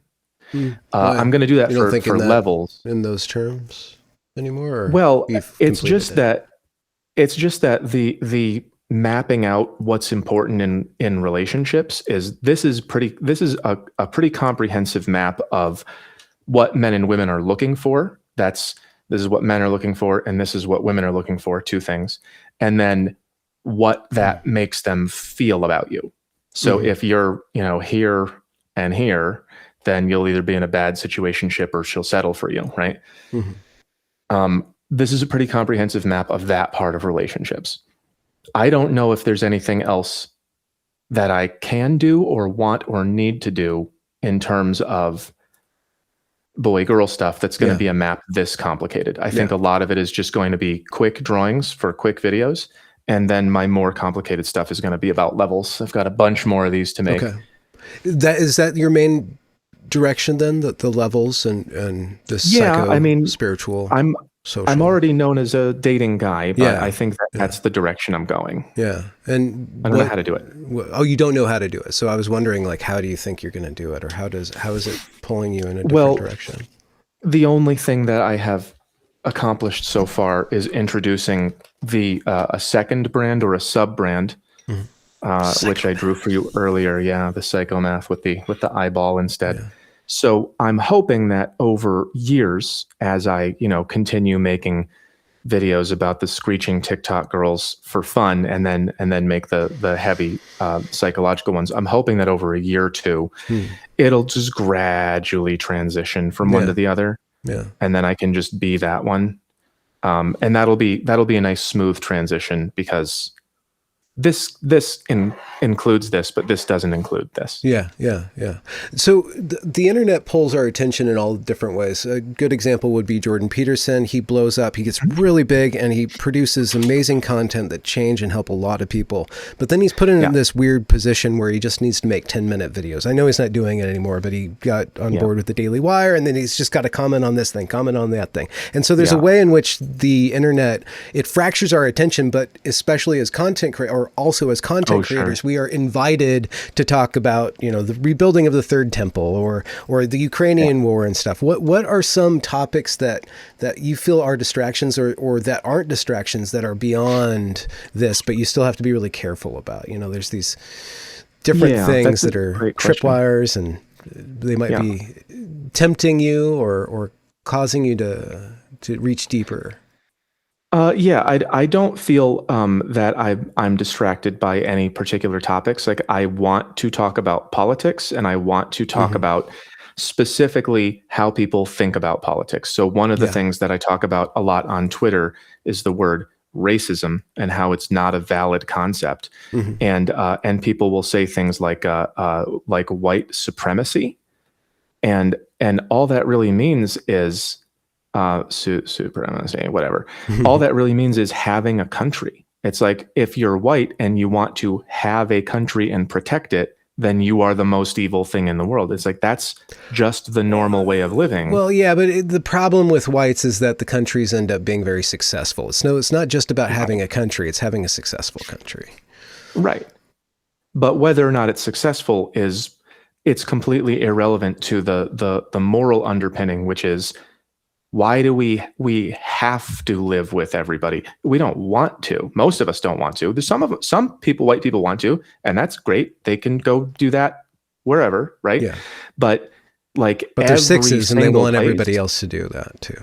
yeah, every single place has to be everyone all the time. And if we don't like it, then we're the most evil possible thing. That's just like the way that words are used to slip past your mental filters Okay. and make you feel something.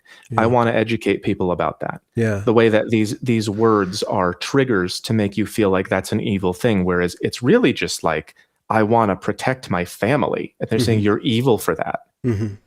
How do you think that works out, how that shakes out? Because that is something for the last 2 years, for longer, but it seems to become more and more relevant. White self-determination, the difference between Israel and the UK, let's say. Right. How does that work out in America? How does it, like, where is it going? Yeah, there's more and more young men specifically are getting more and more fed up with it, but I don't see like a fascist overtake or like a paramilitary thing, but something's going to have to change. Something's going to have to change, or we're going to become global South Africa.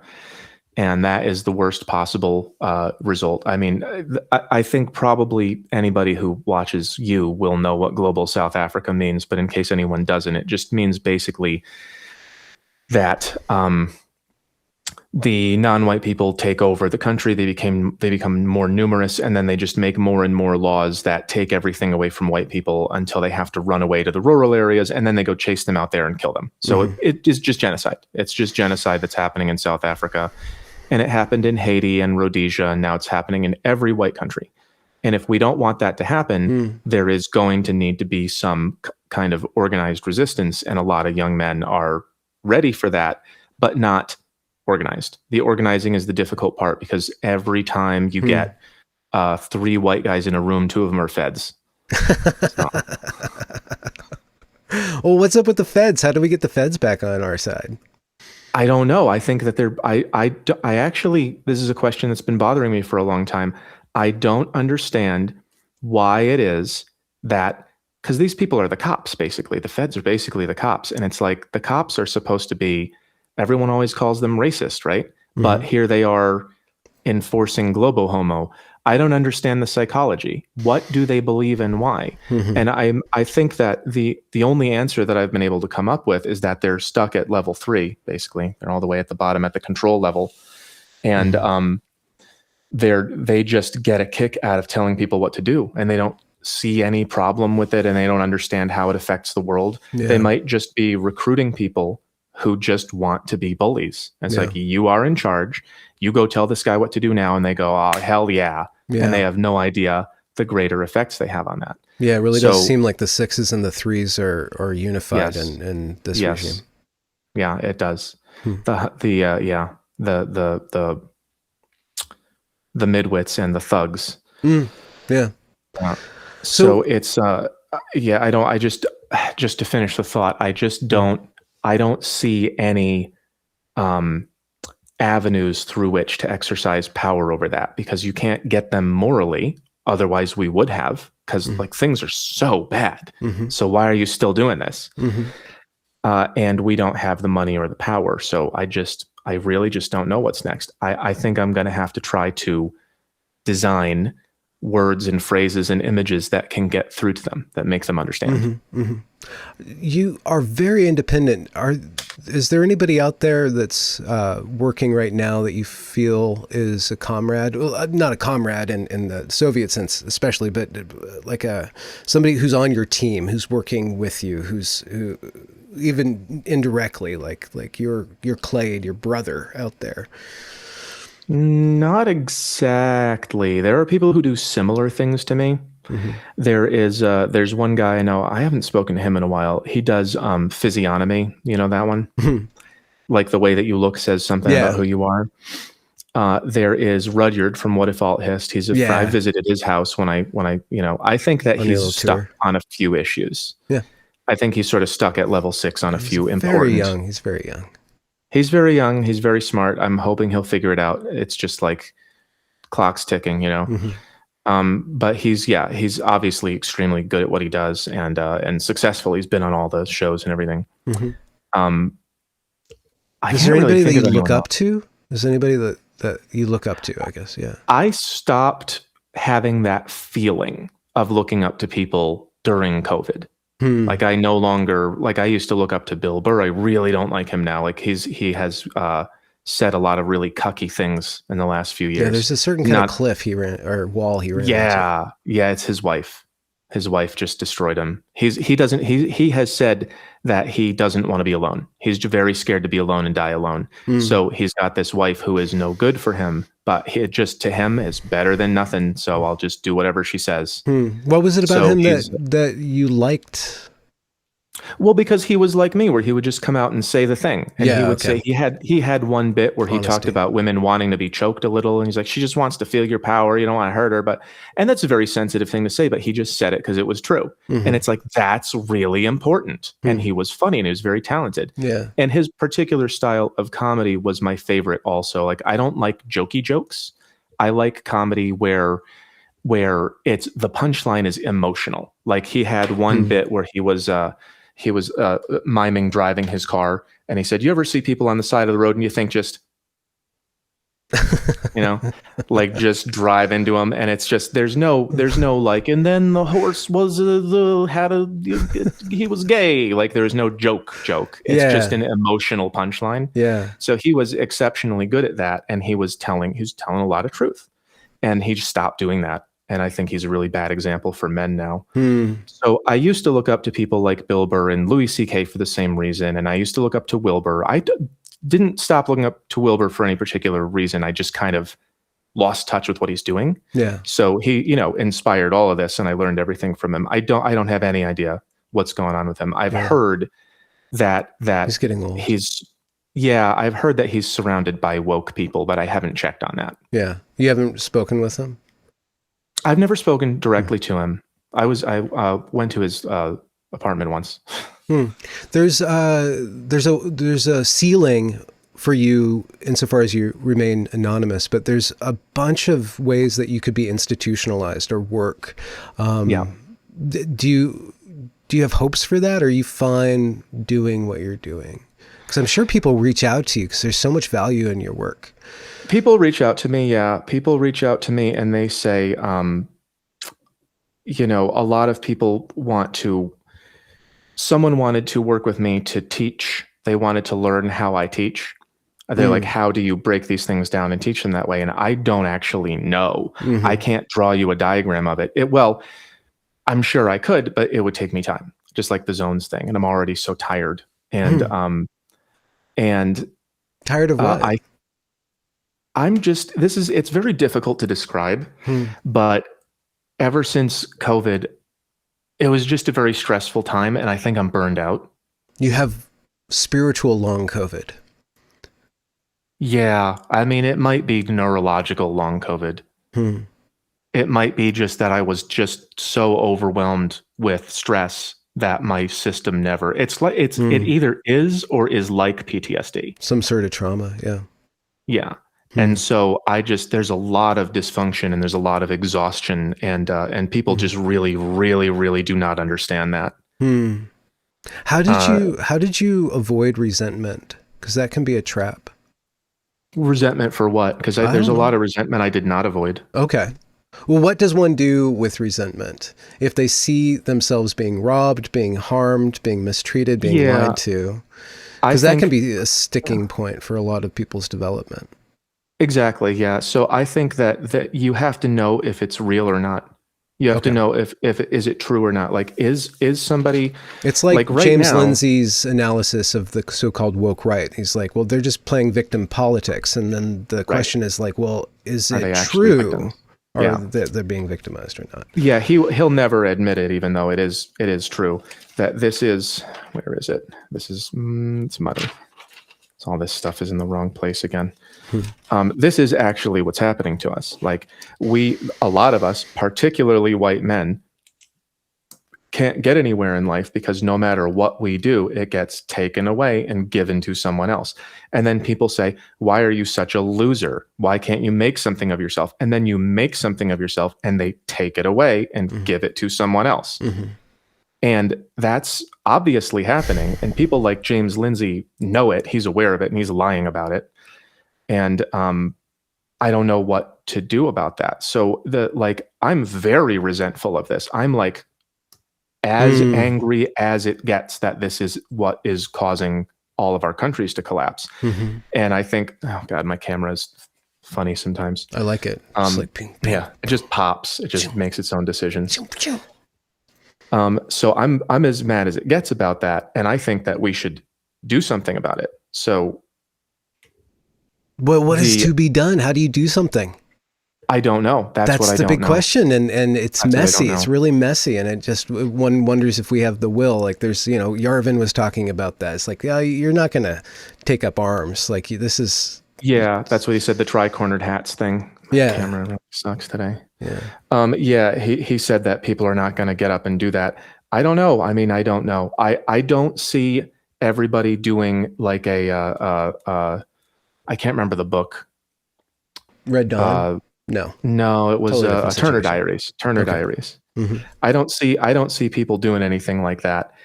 It's just like they don't want to risk anything. They don't want to lose anything. They want to be safe. They want to sit on the couch. Most people are in denial that it's happening at all. And you tell them, like when I tell people that I went to college and invested all the money and got all these skills, and then the jobs went to unqualified women, particularly brown women instead, people say, no, you're just a loser. You're just a lazy loser and you didn't work hard enough. And I don't know what to do with those people. I don't know how to talk to those people. Yeah.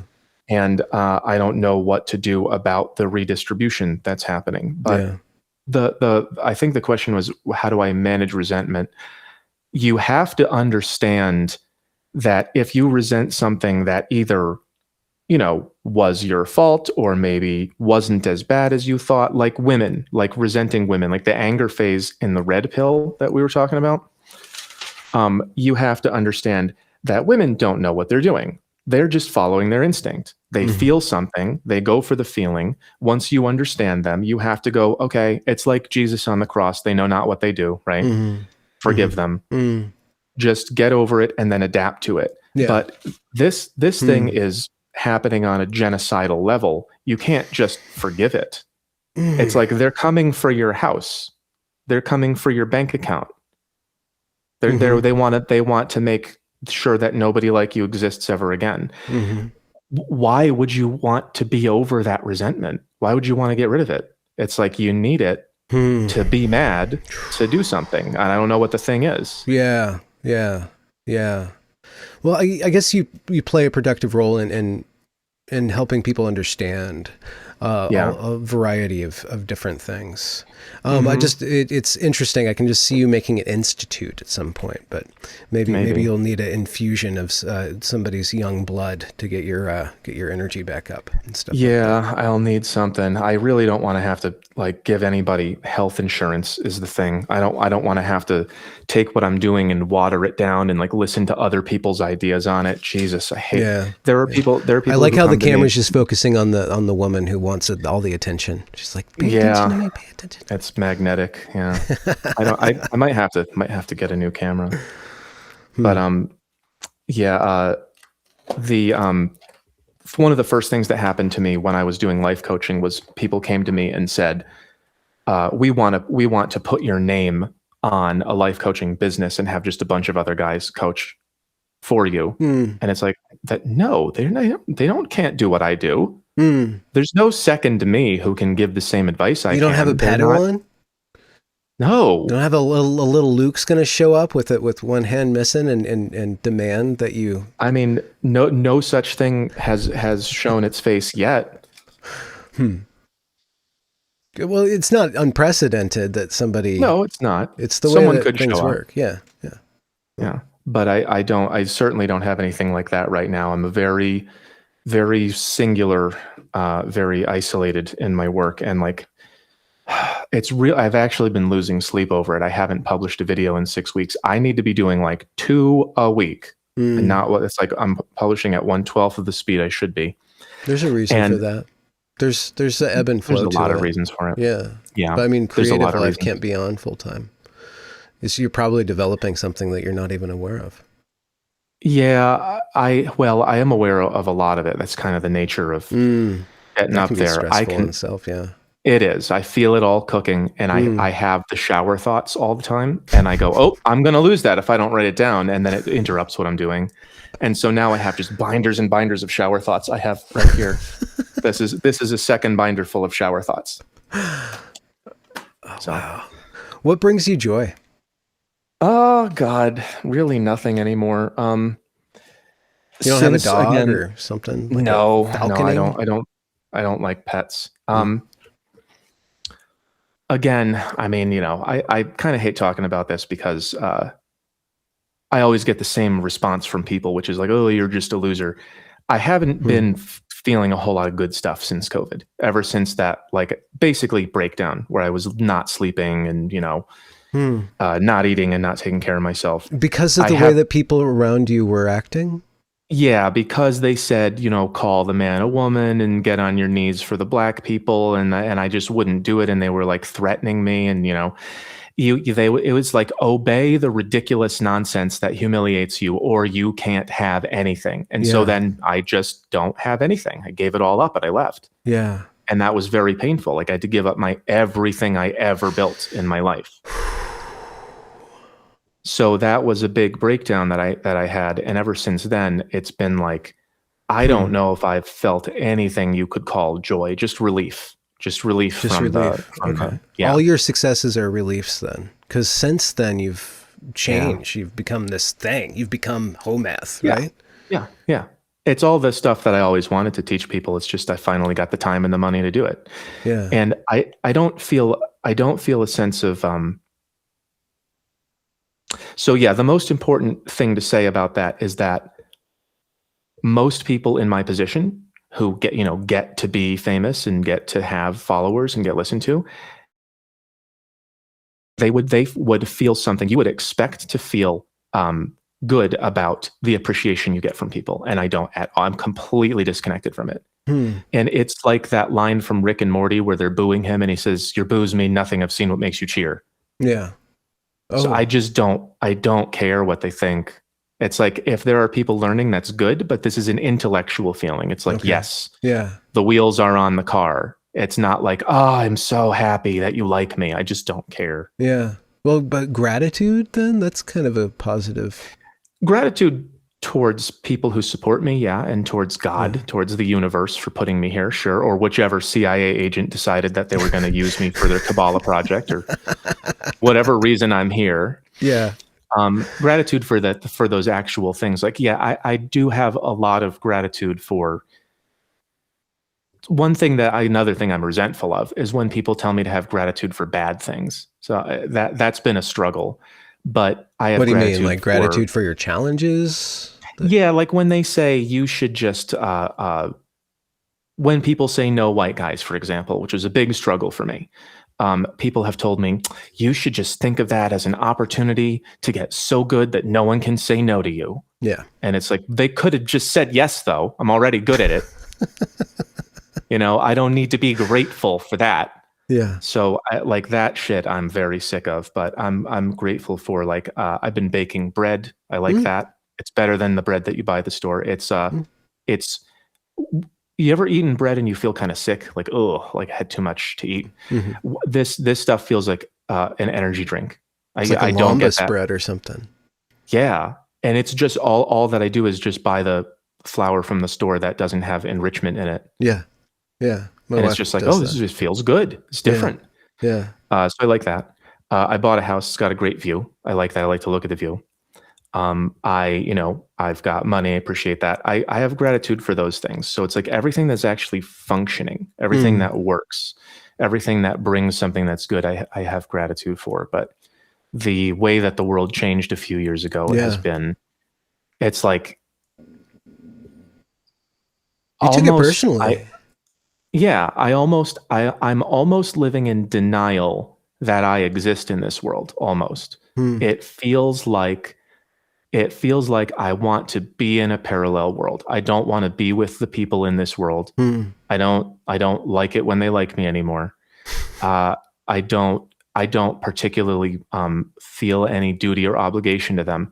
It really is all kind of like, if I'm gonna be alive and maybe you get reincarnated or whatever happens when you die, I want to feel good. Like, life should feel good. And if it doesn't feel good, it should mean something. So if life doesn't feel good and it doesn't mean anything, then you have to look for meaning. And if you look for meaning long enough and you don't find it, you're just going to go nuts. So Hmm. I'm almost like in denial that I live in this world at all. Mm. Yeah, I guess that's the other thing about these levels and stuff. It doesn't. It's pure structure. It doesn't have. There's something that it just, for me, it's missing. That you can't. There's no fulfillment. There's no like fruit. Yeah, there. that would be the flesh that you put on it. This is just the bones. Yeah, This is yeah, just the description of how it happens. But if yeah. you were going to apply this, you would absolutely need like to know how to respond to the emotions people are having at this level. When they feel this, you go, oh, well, I feel this and you feel that. And now you have flesh on the bones. Mm-hmm. And you would need, like, what are the rewards that you're trying to get by conforming? Well, I want to be accepted. I want to belong, right? I want to have a way of life where I belong. And then you get your job, or you're a father or mother or something, and then you have that. And then like, those are the motivations and the satisfaction. And you can teach people why the challenge or the suffering or whatever matters, because you have to do it to get the thing. It's everything is a trade. It's an exchange of energy. But that all doesn't fit on one page. Yeah, no. Well, what you were talking about just before, it sounded very philosophical. Albert Camus said, I think that the only question in life is why not kill yourself. Right. So, I mean, because there's no answer to that question, or how do you solve that question? If nothing feels good, nothing is meaningful. Was it Camus who said one must have imagined Sisyphus happy? Yeah, I believe that was Camus. Yeah. This is this thing that I use, the symbol, is Sisyphus being happy.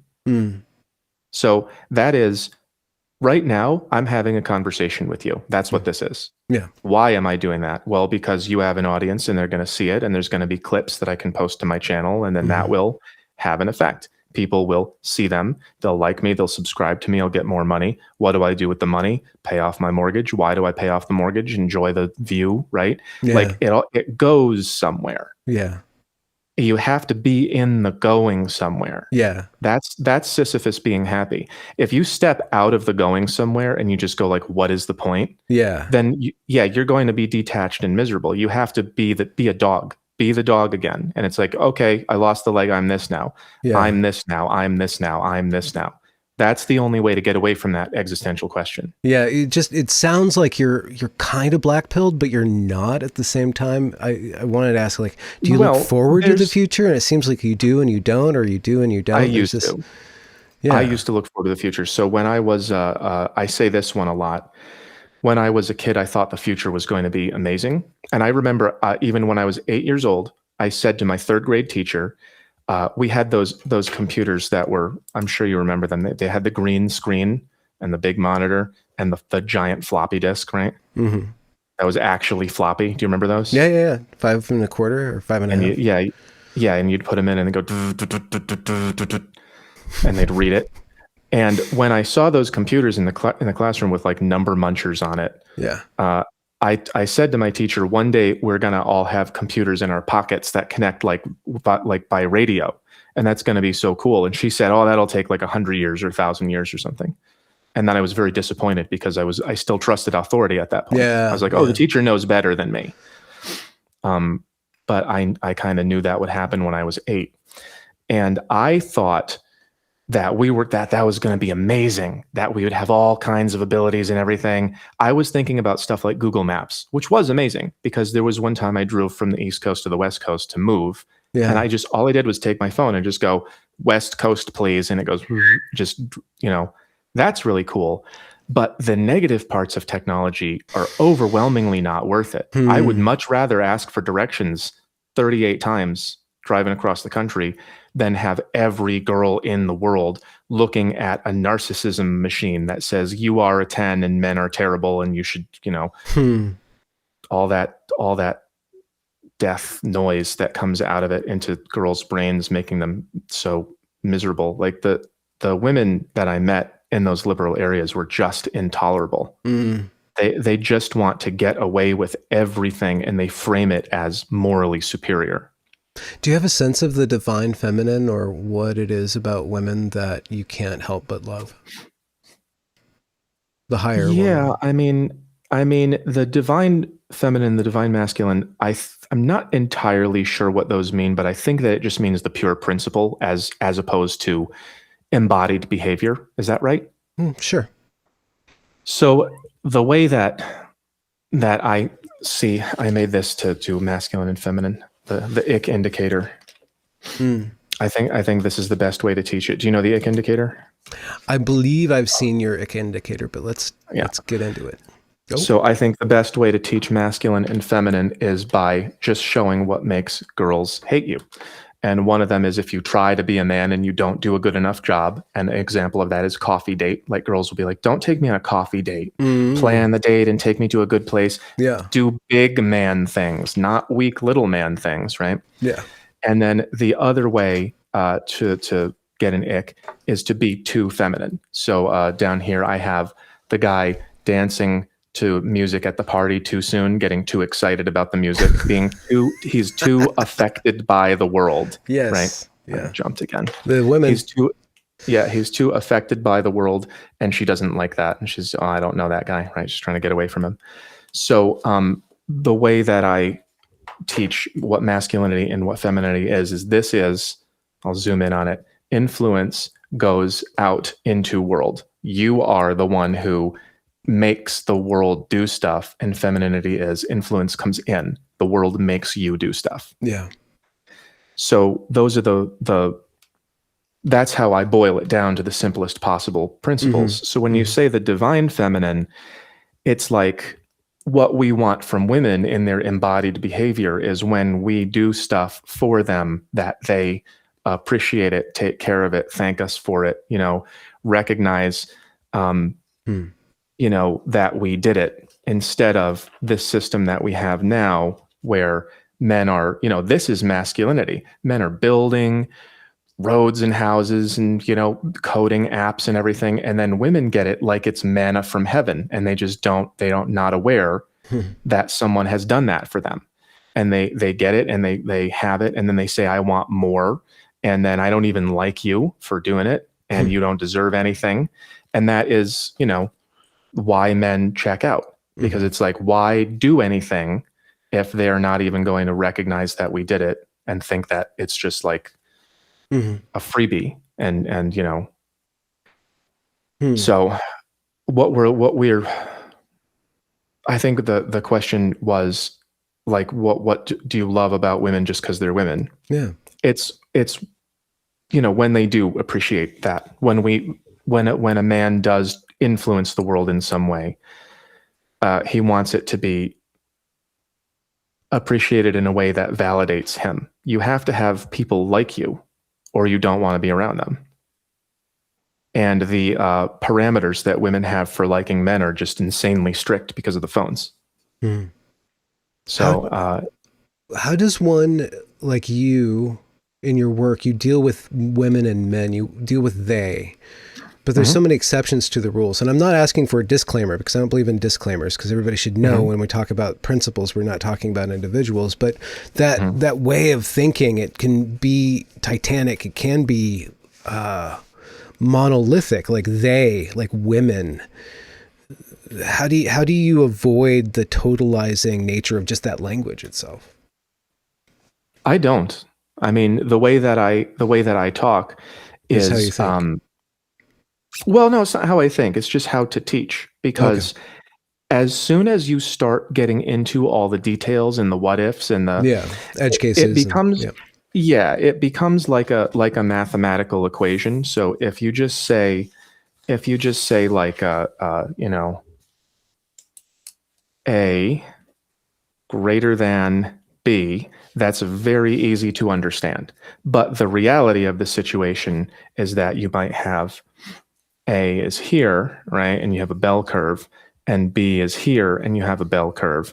And it's still true that A is greater than B. It's higher on the scale. Yeah. But then someone can say, but I know this person and this person. So sometimes B is greater than A. And it's like, but you can't put that in a 20-second TikTok. Yes. You just have to boil it down. Yeah. So the way that the reason that I got popular and remain popular is because I just go A greater than B. Do you get it? A greater than B. And then people will go, but that's not what I'm talking about. What I'm talking about is in the real world, this is A, this is B. And you can't act like they are the same A, B, which is what people want to do. They say, there's this case and there's this case, so therefore it's the same. And that's just not correct. It's just A greater than B. So that's just the way that I make content. Yeah. I don't really intend to ever get academic about it. No? I mean, you're like academic adjacent. I guess it's just that that's not what I want to do. And it's not what I'm good at either. I just don't want to get into all of the, all the finer details. It's just, again, the reason that that integral theory didn't reach a lot of people and I did is because I'm talking to the very limited amount of attention that people are giving. I'm giving them something that fits into it. Yeah. So what's coming up for you? Coming up? Yeah. You mean like what's next? Yeah. What's next? More videos this year. Yeah. I'm going to do video on IQ if I can. I'm going to do lots of videos on levels. I want to, every once in a while, I start doing a video that I think is going to take me a week, and then it takes 2 years. And there's something I call Santaism, which I know I have the drawing somewhere. But basically, I'm going to make a chart that is like this, that has different layers of the economy on it. And then this down here is just the Big Bang. So I'm just going to show like the space dust becoming stars and then becoming planets. And then what happens here is you have the human level where humans get resources from the world and make stuff from them. And then that goes into like business where you exchange them and you trade things. And then the business goes into property, right? And what I'm going to do is I'm going to show how everything we have, from your car to your house to your food to even your body to even your relationship, all of it is economic. All of it comes from material and energy from the world being taken by humans and made into something else and traded to someone else for something else.